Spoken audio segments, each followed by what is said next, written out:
Next, I'm going to get into the real meat and potatoes of rituals, performing the ritual and the ritual disturbances. Let's start with how to actually perform the ritual. First, you'll begin by selecting your ritual and the focus object you want to use.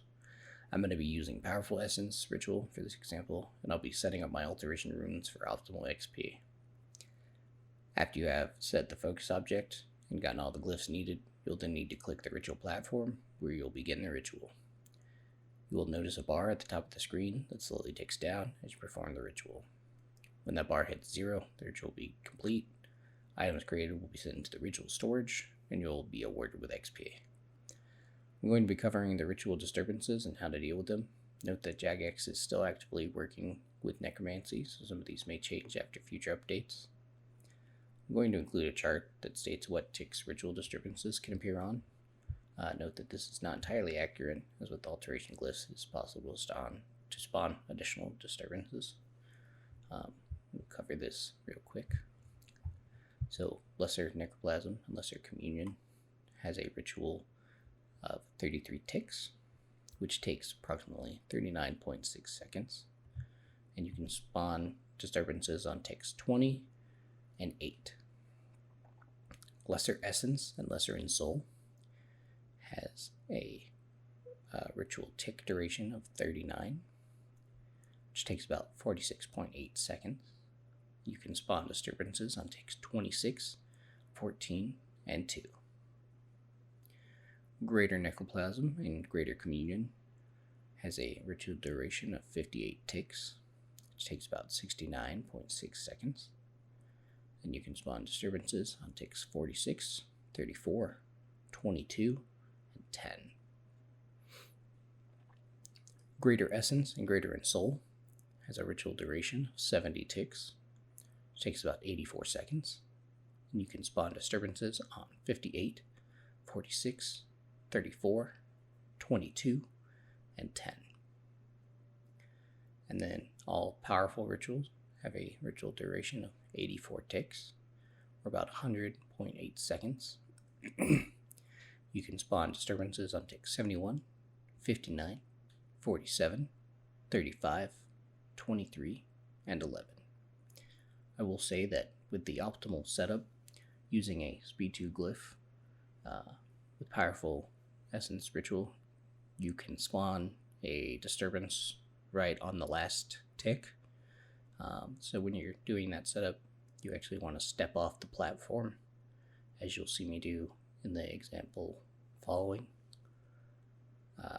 This way you can actually get to that disturbance and gain that XP. Otherwise, the ritual will end and that XP will be wasted. Up next, I'm going to talk about the disturbances. I'm going to be posting a chart from the RuneScape wiki that breaks down the required tier, event name, soul attraction required, the XP reward, and the possible item rewards. I'll be going over each of these more in depth. This is the chart that has the different soul attraction requirements and ritual disturbance events. I'll be covering these one by one, going along the chart, while also showing you examples of how to deal with these ritual disturbances. So at low soul attraction, which is 1 to 100%, the minimum tier ritual required is a tier 1 ritual. You have 2 events that can spawn with this soul attraction level. The first one is Wandering Soul. It's a blue soul that looks like the Vengeful Ghost. Unlock Conjure from the Well of Souls. And what you want to do for this is you just click on it. Sometimes your character gets a little confused with the pathing around rituals. So I find that surging or bladed diving to the Wandering Ghost and clicking on it is a lot more effective than just clicking and hoping that your player figures the pathing out. The experience reward for this is 40% of a small prismatic lamp. That's extremely relevant because if you didn't know, small prismatic lamps actually scale with your level. This means that rituals will scale with your level all the way from level 1 to level 120 At level 120, you will not gain any more XP. Or I should say any additional XP for increasing your XP. So you'll get the maximum for each ritual disturbance at level 120. But this makes the disturbances really good XP because they scale all the way up. So every level you'll get a little bit more. The other disturbance that you can unlock with Soul Attraction 1 to 100 on a tier 1 is the Sparkling Glyph. This one's incredibly easy. The glyph basically turns white with little sparkles. You just click on it and your character will banish the sparkles. This also gives 40% of a small prismatic lamp. The possible item rewards for both of these, you can get a bone, big bones, baby dragon bones, wyvern bones, broken memento, or fragile memento. Farming mementos with doing disturbances is actually incredibly easy. I don't recommend buying them if you're going to be doing a bunch of rituals anyway, because you could just do the rituals that you need to do in order to upgrade your gear and probably get enough mementos to skip past having to buy them in order to get your communion rituals. And while you're doing communion rituals, as long as you're interacting with disturbances, you should be getting more of the mementos anyway. Up next, I'll be taking a look at the next possible disturbance with tier 1 rituals. For this, you actually need what's considered a medium soul attraction, which is anything above 100 all the way up to 200%. Obviously, having greater than 200%, you'll still spawn it. And you'll get these a lot. Like, seems to be one of the most common ones that I feel like I get. It's the Shambling Horror. I will say the Shambling Horror had a lot of hate at the release of Necromancy. The way you deal with a Shambling Horror is you click on it, and then you have to find its target glyph or candle that it's going towards. At the release of Necromancy, you would have little sparkles on a glyph, and they were very difficult to see, especially with players running around and pets and fires and protean traps. And even getting rid of all of that, they were still incredibly difficult to see sometimes. So I'm really glad they made the changes that they made, because now when you click on the Shambling Horror, a green puff of smoke comes off of one of the glyphs, and that's going to be the target. I want to mention that currently, I believe they have mentioned that they're planning to change it so that you do not have to click the Shambling Horror each time you don't get the correct glyph. But at the time of making this, you need to click the horror and then click the glyph. If you click on the wrong thing, or you don't click on the glyph, you click just a little bit off and move your character, you'll need to click the horror again before clicking again. Otherwise, it won't be targeting the Shambling Horror, and you may miss it. The Shambling Horror stays on the board for the same amount of time. It has a set duration. So when it has a closer target, it moves slower, and if it has a further away target, it will move, sometimes very fast. The experience reward for the Shambling Horror is 80% of a small prismatic lamp.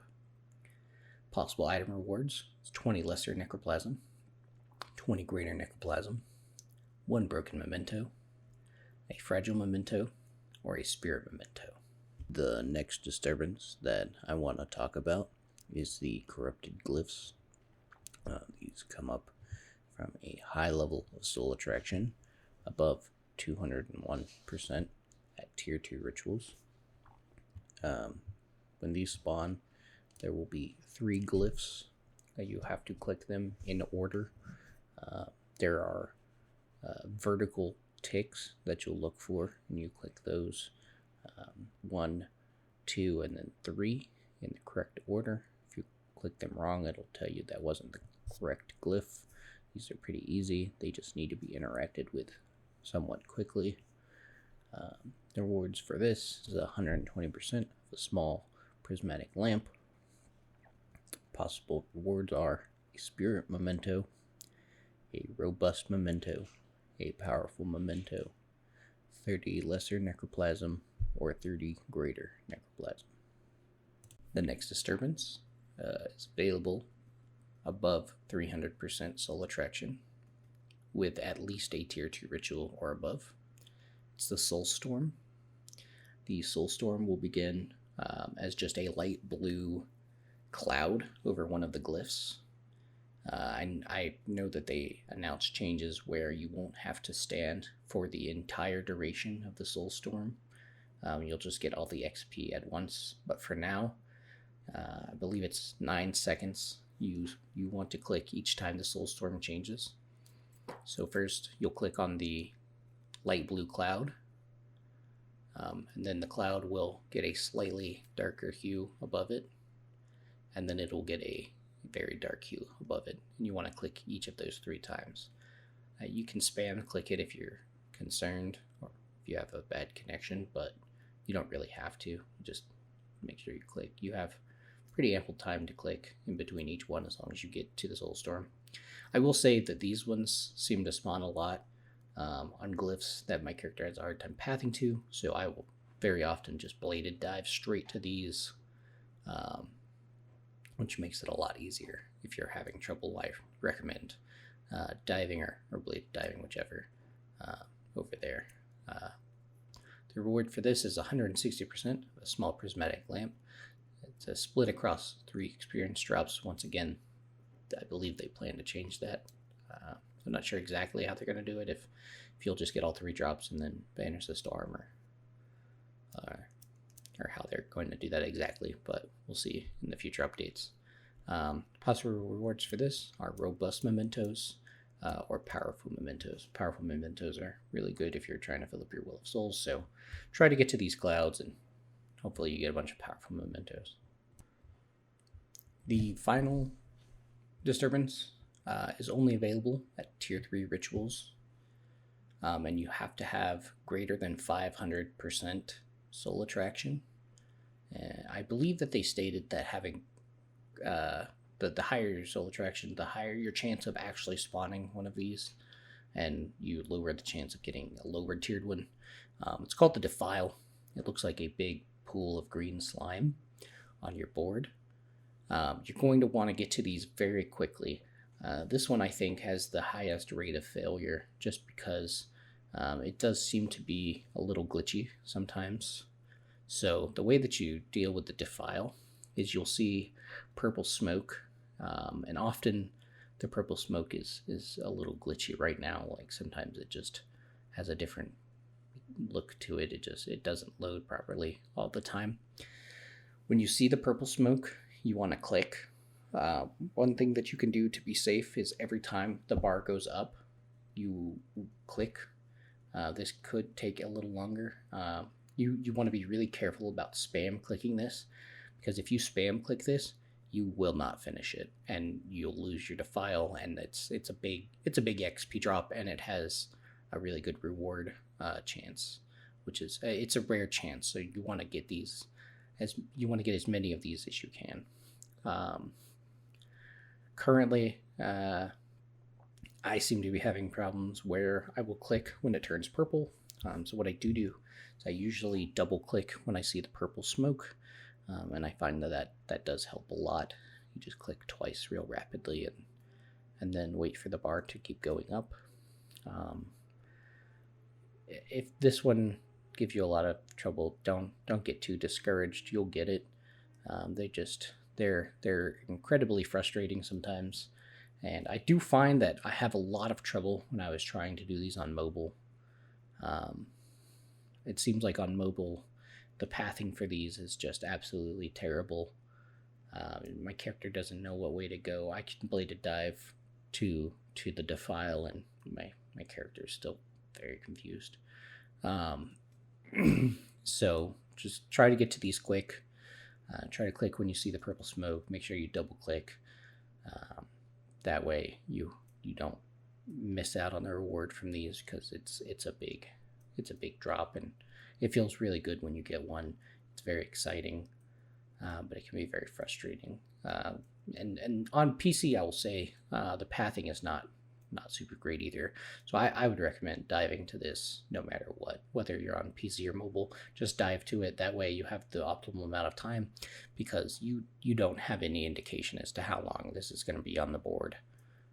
Some of them it feels like sit a little longer, and some of them it feels go really quick. So the reward for these are 200% of a small prismatic lamp.